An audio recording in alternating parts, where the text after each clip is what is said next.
Kita akan lanjutkan materi, bisa dilihat di layar.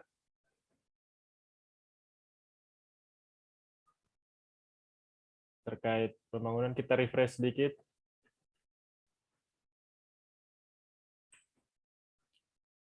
Arti pembangunan. Arnoldus Claudius Maneno, tolong baca.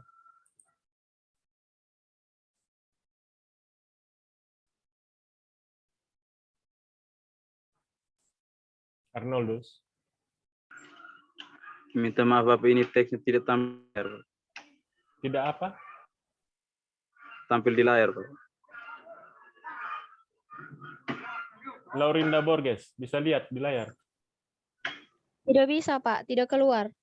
Oh gitu.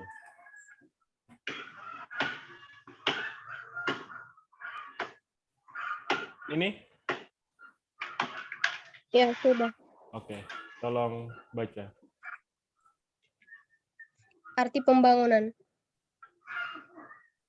Istilah development, growth, change, modernization, dan progress. Pembangunan selalu mengarah kepada sesuatu yang positif. Lebih lanjut, pembangunan mengandung pengertian. Yang pertama, proses yang diupayakan secara sadar dan terencana. Kedua, proses perubahan yang mencakup banyak aspek. Ketiga, proses perubahan ekonomi. Keempat, upaya perbaikan mutu hidup atau kesejahteraan masyarakat. Kelima, pemanfaatan teknologi dan inovasi yang terpilih. Golet, Todaro 1981, ada 3 inti nilai-nilai yang terkandung dalam pengertian pembangunan. Yang pertama, swasembada, harga diri, dan kebebasan. Ya. Jadi minggu lalu kita sudah belajar tentang pembangunan. Ada perbedaan antara pertumbuhan dan pembangunan. Kalau pertumbuhan itu hanya bertumbuh pada satu atau dua aspek saja, tapi kalau pembangunan itu proses perubahan yang mencakup banyak aspek. Jadi kalau dalam agribisnis tidak bisa kita hanya membangun di input saja, tapi dari on farm, pengolahan, pemasaran sampai aspek penunjang harus jadi pembangunan pertanian itu secara menyeluruh keseluruhan. Nah, Golet dalam Todaro tahun 1981. Todaro ini buku yang terkenal, buku tentang economic development, pembangunan ekonomi. Ada 3 inti nilai yang terkandung dalam pengertian pembangunan. Yang pertama, swasembada. Swasembada adalah produksi untuk mencukupi kebutuhan dalam negara sendiri. Yang kedua, harga diri. Harga diri artinya kita mampu menunjukkan keberadaan kita. Kita punya harga diri, jadi tidak berharap pada orang lain. Yang ketiga, kebebasan. Kita bebas menentukan arah pembangunan kita seperti apa.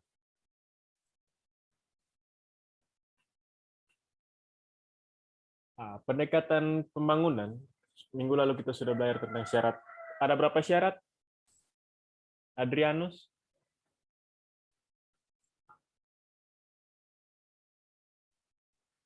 Adrianus Baitanu. Ada berapa syarat dalam pembangunan?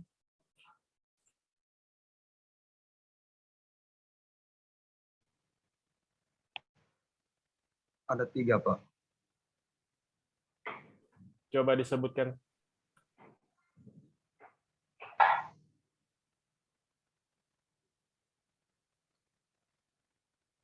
Lupa, Pak. Ada yang ingat ada berapa syarat dalam pembangunan? Ada 2, Pak. 2. Apa saja? Syarat mutlak dan syarat pelancar. Syarat mutlak dan syarat pelancar. Masing-masing syarat itu punya berapa? Dalam syarat mutlak ada berapa syarat yang harus dipenuhi?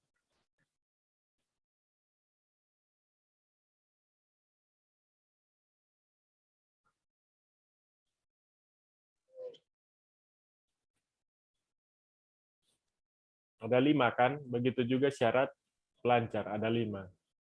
Jadi kalau syarat mutlak itu jalannya sudah kita analogikan dengan jalannya sudah dibuat jalurnya, tapi syarat pelancar itu adalah jalannya dipermulus supaya lebih cepat sampai. Nah, kita akan masuk kepada pendekatan pembangunan. Menurut pandangan ekonomi tradisional, pendekatan pengeluaran atau expenditure approach itu GNP. GNP ini PNB, pendapatan nasional bruto, bukan PDP, PDB, GNP. Jadi C itu belanja konsumen tambah belanja investasi, ditambah dengan belanja pemerintah, ditambah dengan ekspor kurang impor. Nah, ini dalam ekonomi. Sudah program ekonomi makro? Sudah, Pak. Ini persamaan yang biasa muncul di ekonomi makro. Nah, ini pendekatan pembangunan bisa secara ekonomi tradisional bisa didekati dengan GNP atau Gross Nationality Product, pendapatan nasional bruto. Ada juga yang kedua pendekatan pendapatan atau income approach. Kalau tadi kita dari pengeluaran, sekarang kita dari sisi pendapatan. Jadi tiap individu ini kan saya bekerja, nanti ada pendapatan. Investor, pemerintah atas partisipasinya dalam pembangunan itu kita dapat keuntungan. Nah, didekatilah dari keuntungan tiap-tiap individu, investor atau pemerintah. Pemerintah kan dapat keuntungan, mereka lihat BUMN buat proyek, nanti kerja proyek, nanti proyek itu misalnya PLN, nanti PLN dapat keuntungan. Bank BRI, Bank BNI, Bank Mandiri itu bank-bank plat merah milik pemerintah pasti harus menyetor keuntungannya kepada negara. Setelah itu, pendekatan pendapatan yang dibelanjakan, disposition of income approach. Seluruh pendapatan yang dapat dibelanjakan untuk konsumsi, tabungan, konsumsi, contohnya bisa juga dari tabungan, dan pajak, dan biaya transfer. Kalian pernah transfer uang? Pernah, Pak. Kalau pernah kan Pernah. ada biaya transfernya kan? Iya. Ada. Kalau sekarang yang diatur oleh Bank Indonesia FES atau program dari BI FES, dulu kan 6.500 antar bank. Kalau sekarang BI FES 2.500 rupiah per sekali transfer. Jadi dalam 2.500 itu nanti ada kebagian yang menjadi keuntungan selain untuk operasional ATM, jasa, dan lain, dan nanti ada keuntungan bank juga. Nah, kita tadi sudah melihat yang pandangan ekonomi tradisional. Sedangkan dalam pandangan ekonomi baru, pendekatannya tidak sekedar meningkatkan pendapatan, tetapi harus mampu mencegah, mengurangi, dan menghapuskan yang pertama kemiskinan, pengangguran, dan ketidakmerataan. Artinya apa? Terkait kemiskinan, kekurangan pendapatan, kekurangan pemilikan aset, ketidakmampuan memperoleh kebebasan dan peluang kerja. Contohnya, sekarang kan lagi ramai ini pengukuran tanah kan, untuk diterbitkan sertifikat. Dulu petani-petani, bapak-bapak kita, ibu-mama kita akan susah mendapatkan akses modal. Kalau susah dapat akses modal, kenapa? Karena mereka tidak punya agunan. Ada sesuatu yang berharga yang bisa dijaminkan ke bank untuk mendapatkan bantuan pendanaan. Dengan mereka diberikan tanah, padahal mereka punya aset tanah yang luas, punya hewan, punya tanaman-tanaman produktif yang bisa menghasilkan, tapi karena tidak dalam tanah ya atau satuan luasan lahan itu tidak punya status hukum, sehingga bank enggan memberikan bantuan pendanaan. Setelah diberikan sertifikat itu kan bisa digadaikan, bisa dijadikan jaminan untuk mendapatkan dana ke lembaga keuangan. Nah, dari situ negara mengambil posisi untuk memberikan kepastian hukum atas aset-aset. Nah, dengan adanya itu diharapkan program itu bisa mengentaskan kemiskinan. Selain itu juga ada yang kuliah dengan dana beasiswa BPI, KIP, ada yang dapat KIP di antara kalian? Ada, Pak. Itu KIP itu berasal dari pajak yang dikelola negara, sehingga kalian dipercayakan berdasarkan hasil seleksi untuk dapat, dulu namanya bidik misi KIP. Itu adalah bentuk pembangunan di bidang pendidikan. Contohnya begini, ketika kalian bisa menjadi sarjana, peluang kerja kalian dengan tamatan SMP mana yang lebih besar? Sarjana, Pak. Sarjana. Tapi jangan jadi sarjana hanya mau jadi PNS atau mau jadi pegawai bank. dengan dapat ilmu sebagai sarjana, kalian harus bisa menciptakan lapangan kerja. Harapan pemerintah, karena kalian sudah berpendidikan tinggi. Saudara-saudara kita yang hanya tamat SD, SMP, saja mereka bisa berwirausaha, bisa membuka usaha, bahkan memperkerjakan yang pendidikannya lebih tinggi. Apalagi yang sudah sarjana. Jadi jangan hanya mental menjadi pegawai. Nah itu. Dengan memberikan beasiswa, diharapkan mendapat tenaga kerja yang berpendidikan sehingga pengangguran atau dapat menciptakan kesempatan kerja, mencerminkan mutu hidup yang akan diusahakan, perbaikannya melalui upaya yang dilaksanakan dan pembangunan.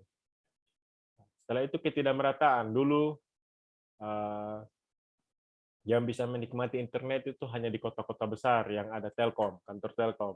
Sekarang kita di TTU, bahkan di Eban, di mana, di Malaka dan lain-lain, selagi ada tower pemancar di sana, bisa mendapat akses internet, sehingga adanya pemerataan. Puskesmas di kampung sekarang kan bagus, ya kan? Mewah, ada fasilitas ambulansnya, ada rawat inap. Sekolah-sekolah SD itu sudah per dusun, bukan lagi per desa. Di tiap kampung desa sekarang dapat apa? Dana apa kalau yang biasa tiap desa dapat? BLT. Dana desa, ada dana BLT, apalagi PKH, dapat semua. Itu bentuk dari pemerataan. Jadi dalam pandangan ekonomi baru bukan hanya seperti yang lama kita meningkatkan pendapatan, tapi yang harus dikejar adalah menuntaskan kemiskinan atau mengurangi, menciptakan lapangan kerja agar pengangguran semakin berkurang, dan pemerataan. Artinya yang ada di kota, di desa juga bisa rasa. Sampai di sini ada yang mau bertanya terkait pendekatan pembangunan menurut pandangan ekonomi tradisional dan pandangan ekonomi baru?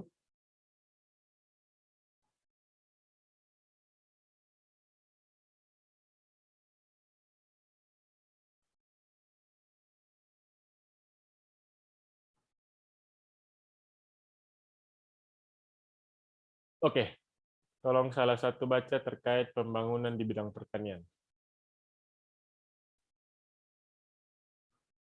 Felbiana. Felbiana,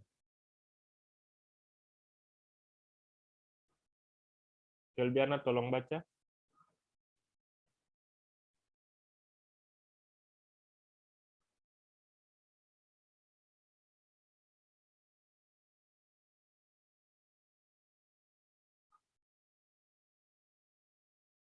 Felbiana tidak ada.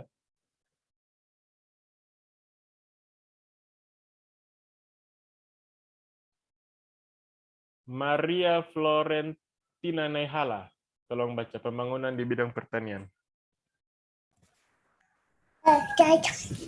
Pembangunan di bidang pertanian merupakan grand strategi pembangunan sentra agribisnis.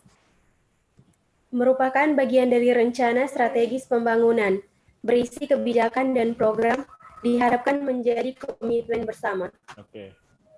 Karena tidak bisa hanya membangun atau menumbuhkan satu sektor, diharapkan menjadi komitmen bersama. Jadi kalau bangun pertanian, bangun juga pariwisata, bangun juga jasa, bangun juga industri. Tidak bisa hanya sendiri-sendiri. Nah ini. Pembangunan ekonomi, tapi sektor pertanian sebagai ibu dari pembangunan ekonomi. Kalian lihat, dengan pertumbuhan sektor pertanian, akan mendorong menciptakan pertumbuhan di sektor pertanian. Contohnya, pertanian ini kan menyuplai tenaga kerja, bisa menyuplai bahan baku untuk sektor industri. Sektor jasa, misalnya restoran, itu juga membutuhkan bahan pangan, bahan-bahan dari pertanian, dari peternakan, dari perikanan. Jadi, mendukung sektor industri dan jasa. Nanti sektor industri dan jasa memberikan uang, memberikan misalnya dari industri menghasilkan pupuk, dan untuk mendukung sektor pertanian yang garis warna ungu ini. Nah, pertumbuhan di sektor pertanian maupun sektor non pertanian akan menumbuhkan ekonomi. Kalian lihat, jadi untuk garis merah ini pertumbuhan sektor pertanian mendorong dan menciptakan pertumbuhan di sektor non pertanian. Sektor non pertanian juga melahirkan timbal balik seperti menyerap tenaga kerja, menyerap bahan baku dari pertanian, habis itu misalnya industri pupuk, di industri kimia, menciptakan obat-obatan, pupuk untuk produktivitas pertanian. Jadi dengan adanya hubungan yang baik antara sektor pertanian dan sektor non-pertanian, jika keduanya sama-sama bertumbuh akan menghasilkan pertumbuhan ekonomi.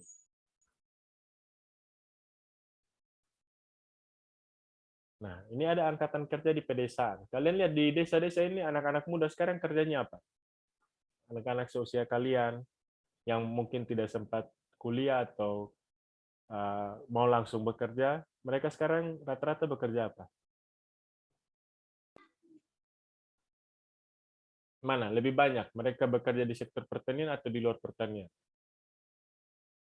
Di sektor pertanian. Di sektor pertanian. Itu di mana? Siapa yang bicara? Sektor pertanian. Coba angkat tangan baru bicara.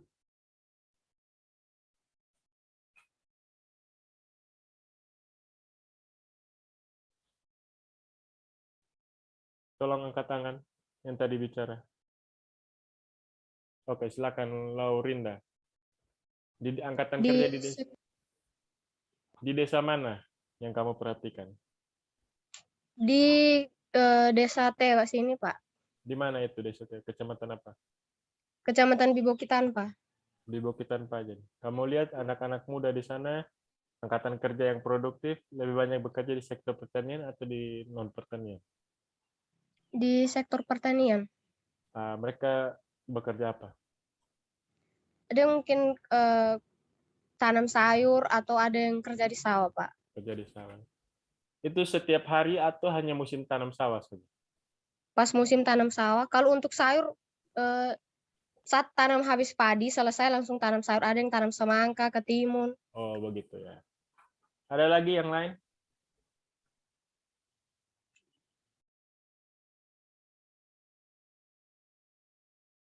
Jadi angkatan kerja di pedesaan ini sebenarnya adalah peluang kerja.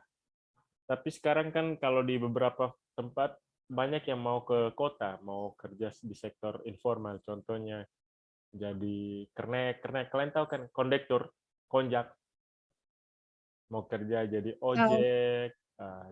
Jadi mereka banyak yang sudah tidak tertarik karena mindset mereka bahwa pertanian itu tidak menguntungkan, pertanian itu kerja yang buang-buang waktu, panas, dan lain-lain. Seperti yang minggu lalu kita sering diskusikan, bahwa budaya kerja kita di sini berbeda dengan di Pulau Jawa. Kita di sini agak terlambat bergerak ke kebun atau ke sawah. Nah, angkatan kerja di pedesaan itu seharusnya menciptakan peluang kerja pedesaan. Industrialisasi pertanian berbasis value added. Nah, value added ini contohnya begini. Jangan kita hanya jual pisang. Kita harus ubah pisang menjadi apa? Kue pisang. Keripik, selai, makanan yang punya nilai tambah. Value added ini kan nilai tambah. Dan kalau perlu tidak boleh terbuang, kulitnya jangan hanya jadi pakan untuk ternak, tapi bisa mungkin diolah menjadi sesuatu yang bernilai tambah. Mungkin dengan industri sederhana, membuat jadi mol itu mikroorganisme lokal yang dapat menjadi agen hayat jenis pestisida nabati begitu. Jadi banyak potensi di desa, hanya perlu sedikit sentuhan. Modifikasi agar menjadi lebih bermanfaat. Nah, di Indonesia, penyerapan tenaga kerja itu masih bertumpu pada sektor pertanian tanaman pangan. Contohnya, pada saat musim tanam padi baru kita banyak-banyak pergi tanam. Setelah itu kan tidak perlu tenaga kerja yang banyak lagi. Hanya kalian lihat ada angkatan kerja di sini. Untuk tanam padi paling hanya 1 bulan kerja, sisanya kan sudah tidak terlalu banyak. Nanti waktu potong lagi baru butuh tenaga. Tapi sekarang sudah ada mesin, baik mesin transplanter maupun mesin untuk panen. Akhirnya berdampak apa? Banyak yang urbanisasi dan migrasi. Mereka merasa tidak terlalu menguntungkan tinggal di desa, sehingga mereka bergerak ke kota. Nah, di kota juga persaingan ketat. Kalau tidak punya skill, tidak punya keterampilan, mau melamar kerja tertentu kan, misalnya mau melamar kerja di toko, minimal bisa menguasai komputer, karena sekarang pembukuan menggunakan aplikasi, menggunakan mesin kasir. Kalau tidak punya itu, ya mungkin kita kerja di sektor pergudangan yang hanya membutuhkan untuk pikul-pikul beras dan lain-lain. Sehingga banyak orang tidak tertarik. Nah, bagi yang bertahan di desa, mereka menjadi pengangguran yang tidak kentara. Kenapa? Ya sepertinya ada kerja, tapi sebenarnya tidak menghasilkan pendapatan yang optimal. Makan ya makan, minumnya minum, tapi untuk memegang uang cash, untuk punya tabungan, untuk bisa merencanakan masa depan, menjadi tidak pasti. Itu akhirnya dekat sekali dengan kemiskinan. Sehingga banyak studi-studi terkait kemiskinan itu objek atau lokasi penelitiannya berada di pedesaan. Karena apa? Karena di pedesaan banyak sekali yang namanya ini pengangguran tak kentara. Kenapa? Mau dibilang menganggur, tapi dia ada kerja tiap hari tofa rumput, tiap hari tarik sapi. Tapi coba ditanya pendapatannya, dia tidak bisa menjelaskan. Karena itu penganggurannya tidak kentara. Saat ini ada roadmap pembangunan ekonomi di bidang pertanian. Kita masih berkutat di tanaman pangan, tapi ke depan kita bukan lagi peningkatan pertanian, kita harus bergerak ke arah agribisnis, bukan hanya tanaman pangan. Kalian tahu mana yang lebih menguntungkan, tanam padi atau tanam sayur atau hortikultura? Hortikultura, Pak. Hortikultura tanam timun, tapi jangan satu kabupaten tanam timun semua, nanti tidak laku. Tapi tanam tanaman yang kalian juga bisa olah, bisa dijual secara raw material atau secara mentah, tapi juga bisa diolah, diproses menjadi produk-produk yang punya nilai ekonomi lebih tinggi. Oke?